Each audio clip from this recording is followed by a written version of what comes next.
Pessoal do sexto ano, boa tarde.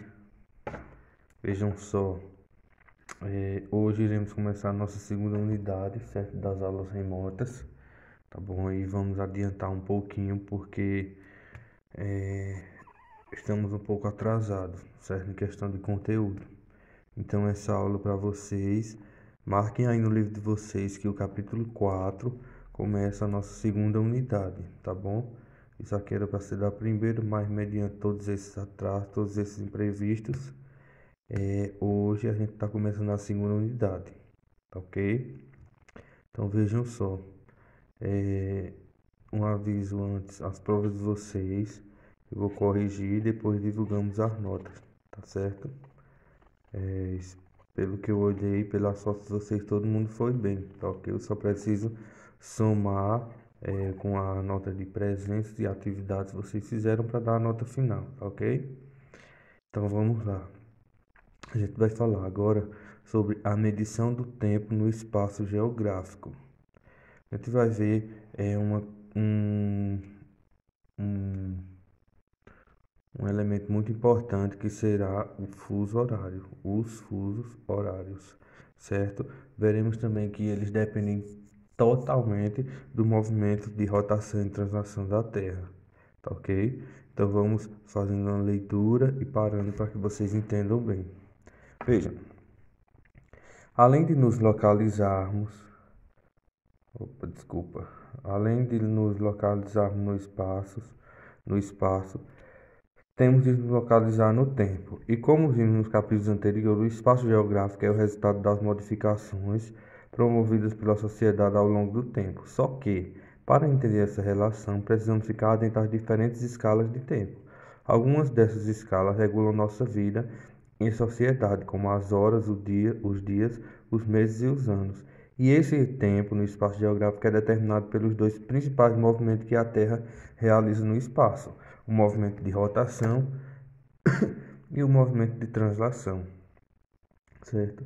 É, Devemos entender que o movimento de rotação e translação não estão lá somente para fazer a Terra rodar, girar em torno de si mesma, em torno do Sol, né? Tudo depende deles, inclusive as estações do ano. Tinha até uma questão na prova de vocês que falava sobre isso.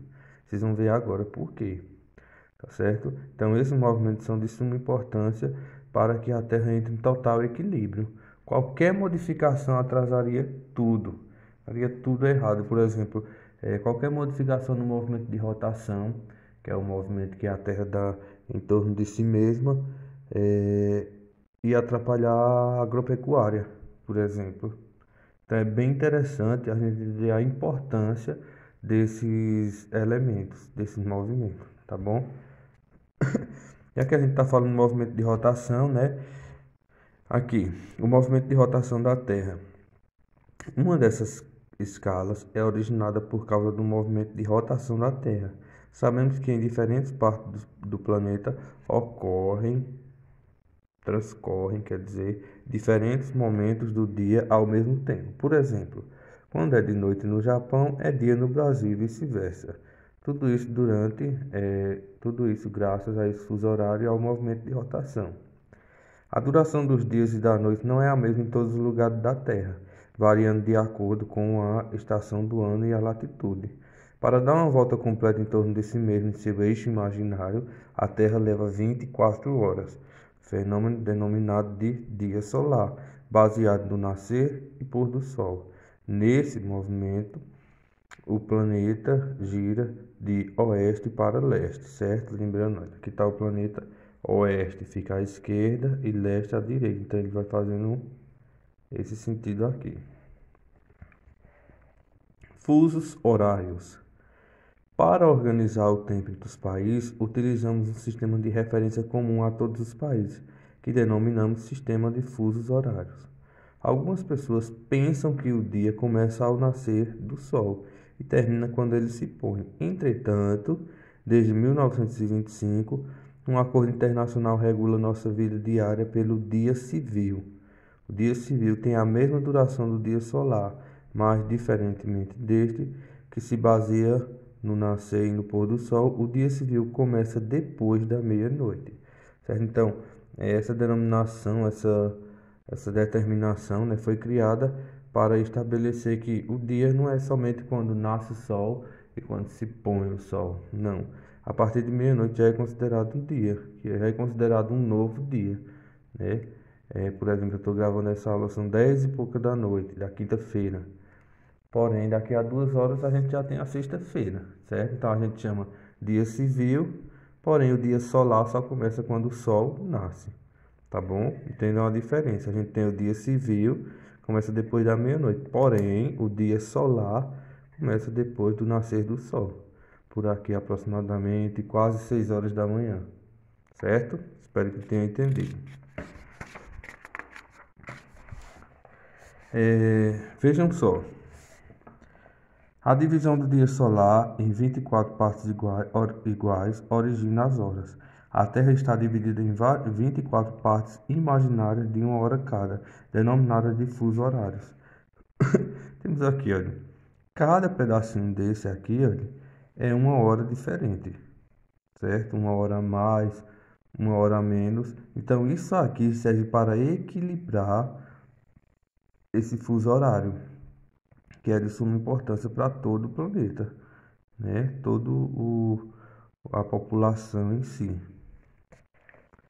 Vocês podem dar uma olhada aí, que aqui a gente tem, olha, o fuso horário no meridiano de origem, que é o meridiano de Greenwich, que é aquele que a gente falou, certo? Ele tem 0 horas. E aqui a gente tem, aqui, desse lado aqui para o leste, se você está aqui e você precisa viajar para cá, você tem que adiantar o seu relógio nessas quantidades aqui, certo? Por exemplo, deixa eu ver se dá para vocês enxergarem. Você está aqui no meridiano, você está em Paris, fica bem aqui no meio, olha. Se você precisa viajar para Sydney, né, que está aqui, olha, você vai ter que adiantar o seu relógio em, aqui, observando aqui, olha, em 11 horas, certo? Só observar aqui. Agora, se você está em Paris e você quer vir, por exemplo, para Los Angeles, que está aqui, ver se foca. Los Angeles aqui. Não é aqui, não é aqui, desculpa. Los Angeles, então você vai ter que atrasar o seu relógio 9 horas, certo? Então você vai se basear aqui nesse meridiano, todos baseado nesse meridiano de origem, que é o Greenwich, que a gente viu na unidade passada. Então, para você vir para qualquer lugar desse lado para o leste, a gente vai adiantar o relógio. Para voltar, nós vamos atrasar o relógio, certo? Para que esse fuso horário fique equilibrado. Você não pode sair daqui do Brasil e no Japão e achar que lá é a mesma hora daqui, ok? Os 24 fusos horários partem da superfície do planeta limitada pelos meridianos, certo? Porque os meridianos são sempre assim, certo? Cada um desses é um meridiano, só que a gente tem o principal, né, o de origem, que é esse aqui. Ele é dividido assim. Foram obtidos a cada 15 graus da esfera completa de 360 graus. A divisão foi feita assim porque, em razão da rotação da Terra, as várias porções do planeta são iluminadas de forma diferenciada no decorrer do dia, que tem 24 horas. Logo, a divisão do dia solar em 24 partes iguais corresponde a 24 fusos, e cada um corresponde a 1 hora. Isso se deve à inclinação do eixo da Terra. 24 fusos são esses aqui, exatamente esses. Aqui você atrasa 12 horas, aqui adianta 12 horas. Desculpa. Tudo isso é relacionado por conta do eixo da Terra, certo? Aquele eixo imaginário da Terra. Os fusos nos permitem saber a hora em qualquer ponto da Terra em relação ao meridiano zero, que é esse aqui, ó, de origem, ou meridiano de Greenwich, o meridiano de referência do horário mundial. Por isso, quando viajamos para o leste, certo, que é a direita, olha, adiantamos o relógio, e para o oeste, que é a esquerda, Atrasamos. Vejam aqui, ó. Leste para cá, oeste para lá, norte e sul. Entretanto, a divisão do dia em horas é apenas uma convenção. Dessa forma, os fusos acabam se adaptando muitas vezes às fronteiras do país. Em 2010, a Rússia, que tem uma grande extensão territorial, resolveu diminuir seus 11 fusos horários para apenas 9. Por sua vez, que também Desculpa, eu pulei aqui uma linha. O Brasil, por sua vez, que também tem um dos maiores territórios do mundo, diminuiu em 2008 seus 4 fusos horários para 3. Mas em função de um referendo no estado do Acre em 2013, o país voltou a ter 4 fusos horários. Certo? Então esses aqui são algumas horas que se atrasam. Certo? Olha, no período do horário de verão, o atraso de 2 horas do Pará aumenta para 3 horas, já que a capital brasileira adianta seu relógio em 1 hora. É aquele famoso horário de verão, certo? Que acredito que ano passado nem teve, nem tá tendo mais. Precisa atrasar aqui, não é? Então, esse fuso horário ele é bastante importante pelo fato do eixo da Terra, né? O movimento que esse eixo da Terra se encontra, porque muitas vezes o Sol, muitas vezes não, né? Sempre o, os movimentos do Sol, né, têm que ser constantes para que possa ter uma boa pecuária, e isso é totalmente ligado com as estações do ano. Tá bom? O movimento de translação da Terra. A gente viu o movimento de rotação e translação, estamos vendo de novo porque é de suma importância. O movimento da Terra ao redor do Sol. Vejam só, como o YouTube não me permite postar vídeos longos, né, eu vou parar essa aula e a gente vai continuar na próxima, certo? Aqui em movimento de translação da Terra. Tá ok? Até já.